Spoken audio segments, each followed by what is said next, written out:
Goeienaand en baie dankie dat jy ingeskakel het. Goeienaand, ons fokus op die voorbereidings wat getref word vir die staatsrede donderdag. En politieke partye gee hulle reaksie nadat 'n verslagvinger wys na die kabinet na die Julie onluste.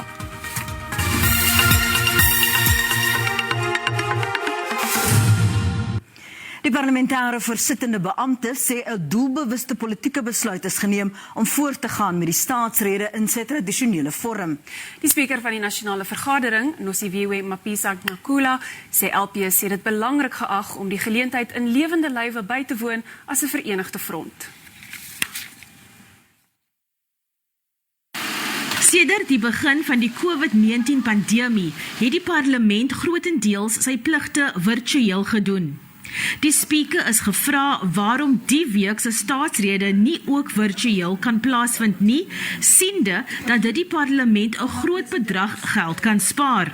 In antwoord het sy gesê dat politieke partye ooreengekom het om die geleentheid self by te woon uit samehorigheid na die parlement brand. That act was meant to disrupt the workings of Parliament. Then it was important for us to take this political decision that no burning of a parliamentary building, no amount of sabotage will actually distract us from holding the State of the Nation address. 4 miljoen rand is begroot vir die staatsrede, die debat oor die staatsrede en die president se repliek op die staatsrede debat. Hiervan is 1,9 miljoen rand op sy gesit vir die staatsrede donderdag aand. Weens COVID-maatreëls sal nie alle LPs fisiek teenwoordig wees nie. The National Assembly will be represented by 238 members of Parliament physically present in the House, whilst the National Council of Provinces will have 60 permanent delegates present, including the provincial premiers and SALGA representatives. 'n Aantal gaste het hulle bywoning bevestig, insluitend oud-president Thabo Mbeki, oud-adjunkt-president Phumzile Mlambo-Ngcuka en die voormalige speakers Baleka Mbete en Dr. Frini Ginwala. Eybra Babie, SABC nuus, Parlement. Die land se veiligheidsmagte is op 'n hoë gereedheidsgrondslag geplaas vir president Cyril Ramaphosa se staatsrede wat donderdag in die Kaapstad se stad sal plaasvind. Die nasionale gesamentlike operasionele en intelligensiestruktuur wat die polisie, weermag en staatsveiligheidsagentskap insluit, het gewaarsku dat enige planne om die staatsrede te ontwrig nie geduld sal word nie. 'n 1,5 semel lugruimbeperking vanaf die stadsaal geld vanaf donderdag 1 uur tot middernag. Persone wat nie die staatsrede bywoon nie, moet ook die gebied rondom die stadsaal vermy. In die aanloop tot die staatsrede donderdag het die DA sy sogenaamde ware stand van die staat gelewer. Die partyleier John Steenhuisen sê die ramptoestand moet opgehef word sodat die ekonomie kan herstel. Dis die tweede keer wat die staatsrede gehou word in die ramptoestand wat vir nou nog geld tot volgende week Dinsdag. The state of disaster must end, and it must end right away. And that is to make sure that we can remove the uncertainty that still hangs over businesses desperately trying to make a comeback in South Africa. Everything that we do this year must be focused on retaining and bringing back jobs and by helping businesses to survive. Steenhuisen het verder die samestelling van die geregtelike dienskommissie wat die volgende hoofregter moes kies gekritiseer, asook die vrae wat tydens verlede week se onderhoude gestel is. Die party gaan 'n voorstel in die parlement ter tafel lê om die GDK se samestelling te hervorm. Verskeie ander partye het intussen hulle wenslysies bekend gemaak. They will look at the amendment of labor laws, do away with black economic empowerment and affirmative action. The president must also explain why did they decrease the budget for police and how can you effectively fight crime with a decreased budget. And he must tell us then how he as government is going to ensure that the people of South Africa are safe. As the ATM, we really expect Mr. Ramaphosa to tender his resignation. He has failed the country countless times. He was elected as the president of the country in 2018. 4 summers later, we are yet to see any tangible improvement in the lives of the people of our country. Instead, we are seeing an increase in corruption, increase in unemployment, increase in the cost of living. Die staatsrede sal om 7 uur donderdag aand in die Kaapstad se stadsaal gelewer word.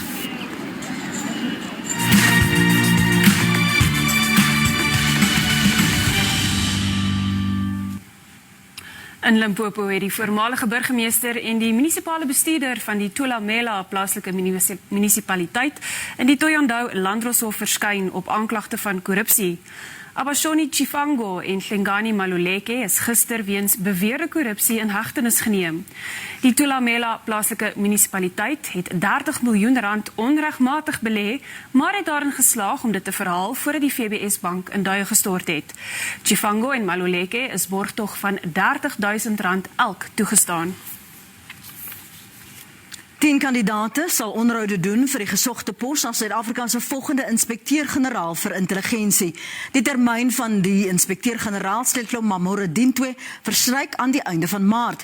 Dintwe en eerwaarde Frank Shikane is deel van die 10 kandidate. Die inspekteur-generaal van intelligensie oorsien die monitering en hersiening van operasies in die intelligensiediens, die staatsveiligheidsagentskap, weermagintelligensie, asook misdaadintelligensie van die polisie. Die jongste verslag oor verlede jaar se onrus in KwaZulu-Natal en Gauteng het verdoemende bevindinge teen die landse veiligheidsmagte en intelligensiedienste gemaak. En na die buiteland in die Vatikaanstad het die voormalige paus Benedictus te kenne gegee dat foute begaan is met die hantering van seksuele mishandeling terwyl hy die aartsbiskop van München was. Die 94-jarige Benedictus het in 'n brief gelees deur sy voormalige sekretaris nie verwys na aantuigings dat hy 4 spesifieke gevalle verkeerd hanteer het nie. 4 medewerkers het egter in 'n aparte ontledingsdokument die aantuigings betwis. 'n Verslag is verlede maand uitgereik oor die München aartsbisdom se hantering van seksuele mishandeling tussen 1945 en 2019. Josef Ratzinger, soos die voormalige paus toe bekend was aartsbiskop in München van 1977 tot 82. Israelse veiligheidsdiens het bevestig dat 3 Palestynë gesterf het aan die hand van sy veiligheidsmagte in die Wes-oewer. Die Palestynse ministerie van Buitelandse Sake het die moorde as veldteregstellings veroordeel. Die gewapende vleuel van die Palestynse Fatah-groep sê die mans was van sy lede. Die Israelse veiligheidsdiens het die mans as 'n terreurbende beskryf wat die afgelope weke aanvalle op Israelse soldate en burgers uitgevoer het. Daar is egter geen berigte van sterftes in sodanige aanvalle nie. Net hierna, Hartbeespoortdam in Noordwes maak sy sluise oop na oorstromings in Gauteng. En 'n 92-jarige Malawier het TikTok behoorlik aan die gons met sy trefferliedjie. Ons gaan voort met die bulletin. President Ramaphosa sal na verwagting oormôre in sy staatsrede planne uiteensit wat die regering sal neem in reaksie op die bevindinge en aanbevelings van die onrusbarende Julie onluste verslag. Intussen is politieke partye grootliks tevrede met die spesialispaneel se verslag wat bevind het dat 'n algehele mislukking van die land se polisie en intelligensiedienste tot die 2 weke lange chaos gelei het. Die verslag sê verder die kabinet moet verantwoordelik gehou word vir die geweld wat meer as 300 lewens geëis het. Interne verskille binne die regerende ANC was ook een van die bydraende faktore. We are not surprised by this report because we have warned President Cyril Ramaphosa many a times that he must fire the Minister of Intelligence and the Minister of Police, but he did not want to listen. The report has reached the correct conclusion that the riots must be squarely blamed at the incompetence of Ramaphosa's government and its security institutions, whilst noting the worsening socio-economic conditions of our people as a fertile ground for the mobilization that took place following the arrest of Jacob Zuma. The report also is not telling us about the root cause of the problem. the root cause of the unrest. It also tells us about how the situation was responded to, which give us worries as a party that we might find similar occurrences in the future. South African Police Services and our State Security Agency were negligent in their responsibility to safeguard and to protect businesses and lives within the country. We believe that the President indeed must hold his cabinet accountable. Daar moet baie streng opgetree word teen die persone wat nie hulle werk gedoen het nie. Daar moet koppe rol. Die verhouding tussen die minister van polisie en die kommissaris van polisie word ook nou baie duidelik weerspieël, omdat die twee nie langs dieselfde vuur sit nie, word misdaad nie effektief bestry nie. Die verslag het ook bevind dat die intelligensiedienste huiwerig was om inligting oor persone met 'n politieke profiel in te samel uit vrees om beskuldig te word van politieke inmenging. Die Australiese geowetenskaplike datamaatskappy Searcher is tot 7 Maart verbied om met sy seismiese opnames langs die Weskus in die Weskaap voort te gaan. Regter Daniel Tulare van die Weskaapse Hooggeregshof het 'n tydelike interdik aan die omgewingsdrukgroep Green Connection en die betrokke vissersgemeenskappe toegestaan.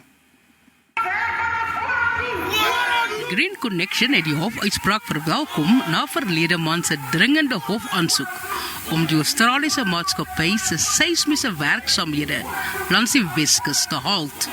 The Green Connection is really pleased with the court ruling today. It vindicates the rights of the fishers.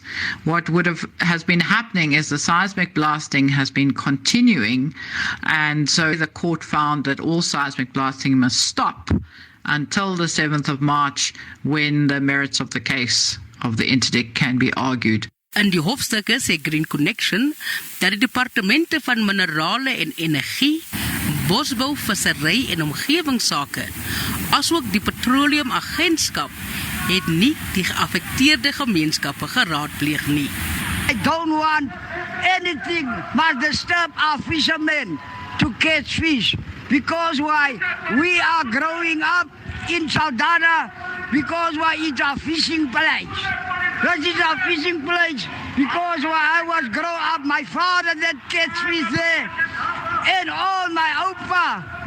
Dit is die omgewingsdrukgroep se tweede regsoorwinning na hulle in Desember die oliereus Shell se seismiese aktiwiteite in Makanda langs die Oos-Kaapse kus gestop het.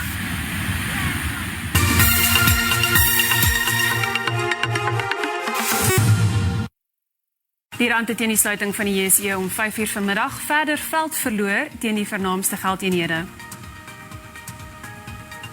Die JSE se indeks van alle aandele het 'n derde agtereenvolgende dag positief verhandel. Die pryse van goud en platinum was teen die sluiting van die JSE stewiger. Brent-olie se prys het teruggesak te midde van samesprekings oor Iran se kernvermoë wat vandag hervat het. En op die JSE termynmark het die pryse van landbougewasse vir lewering in Maart hoofsaaklik gedaal. Witmielies kos R32 per ton minder en koring R6 per ton. Sonneblom en soja is onderskeidelik R44 per ton goedkoper en R49. Die Departement van Water en Sanitasie sê hou die watervlakke van damme landwyd dop, terwyl nog reën vir die volgende maande voorspel word. Die departement het die afgelope naweek die sluise van die Hartbeespoortdam in Noordwes oopgemaak. Die damvlakke het 100% oorskry na oorstromings in Gauteng, wat 'n deel van sy opvangsgebied is. Die Hartbeespoortdam was 105% vol en 7 van sy sluise is oopgemaak.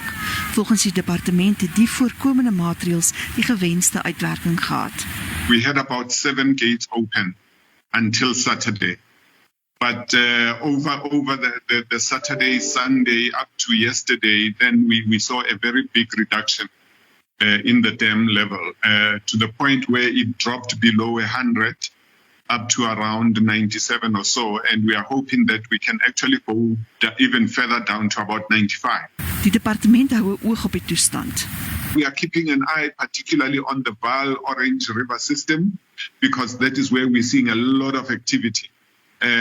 We have seen a reduction in the dam levels, but we have seen the val rise again up to over 107%. Die tydperk tot April sal volgens voorspellings nog reën bring. Bly ingeskakel vir 2 avonturiers wat vertel van hul ervaring by die Dakar tydren wat in Saoedi-Arabië plaasgevind het. En 'n 92-jarige Malawier het TikTok behoorlik aan die gons met sy trefferliedjie.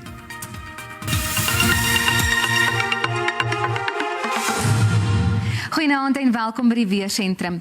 Vanaand verwag ons ligte reën in die sentrale gedeeltes van Suid-Afrika en dit raak die Noord-Kaap, Noordwes, die Vrystaat, ook die Oos-Kaap en gedeelte van KwaZulu-Natal. Verder sal dit gedeeltelik bewolk wees allangs die kuslyn van die Wes-Kaap, soos 'n swakkerige koue front daar verby beweeg. Môre verwag ons steeds reën veral in die oostelike gedeeltes van Suid-Afrika en weggolfveldbrande kan voorkom oor die Karoo, sowel as die verre weste van die Noord-Kaap. Die temperature môre in Pretoria, hoë temperature wat ons weer eens sien, 30 is die maksimum daar in Carletonville 29, Vereniging 28 en Springs ook 28, verspreide en buie en donderbuie vir die grootste gedeelte van die provinsie. Nou in Limpopo waar dit bloedig warm sal wees, Musina 35, Lephalale nat ook 35, Tabazimbi 19 op tot 34 en dan Phalaborwa 36 grade Celsius. Ons kyk vervolgens na Mpumalanga, daar matige temperature, eMalahleni 29 is die maksimum, Standerton 11 op tot 30 en dan Carolina 13 op tot 27 grade Celsius. In KwaZulu-Natal langs die kuslyn Durban 29, het gaan ook nat wees, Ladysmith 32 grade Celsius en dan Kokstad 13 op tot 28. In die Oos-Kaap, ons kyk daar na Makanda 27, Klabega 27 grade Celsius, dit sal gedeeltelik bewolk daar wees, ook in Oos-London 26 en dan meer in die noorde 36 sonnig in Graafrenet. Nou in die Wes-Kaap, Kaapstad 26, Lynsburg 36 bloedig warm daar, Woester 32 en dan meer in die noorde 31 by Vredendal ook gedeeltelik bewolk in die provinsie. Nou in die Noord-Kaap neem in ag dat weggolfveldbrande hier kan voorkom, veral in die suidelike gedeeltes van die Noord-Kaap. Springbok 32, Sutherland 29 en Appington 'n bloedig warm 36 grade Celsius. Nou in die sentrale gedeeltes van Suid-Afrika, die Vrystaat, Bethlehem 28, Frankfurt 29 grade Celsius, Wepener 30 grade Celsius en dan kyk ons ook na Noordwes en daar sien ons temperature van ook nat temperature in Rustenburg 32, Potchefstroom 31 grade Celsius, Lichtenburg 29 en dan Taung 33 grade Celsius. Dis al van die weerdiens. Goeienaand.